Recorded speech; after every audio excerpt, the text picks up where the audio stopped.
One way to quickly modify the vacuum so that it works better is to take out this piece here, take this thing out. You don't need it. This thing practically is useless. Now that you take that piece out, when you go to use the sweeper, all the stuff will come down into this tray here, and instead of getting caught up on this piece, since everything likes to get caught up on this piece going into the sweeper, and then sometimes depending on if you're cleaning for animals or hay and stuff like that, and if you want to use this for pets, this thing will hinder the use and everything will get stuck on it and you end up getting stuff all over the place. So you just remove that, put it back in there.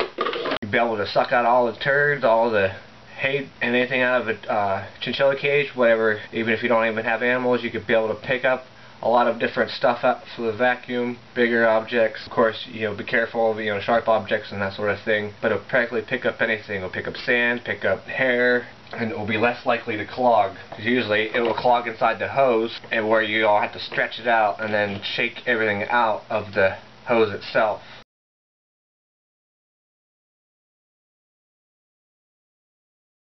One thing I'd like to note is if you keep this filter clean by using another sweeper, another vacuum, and suck off all the stuff here, you should have no problems with this sweeper whatsoever.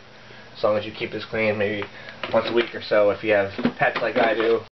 Or you can just shake it off outside, smack it against something, and get all the stuff off. And this part here, to increase some more suction power, is to remove this thing.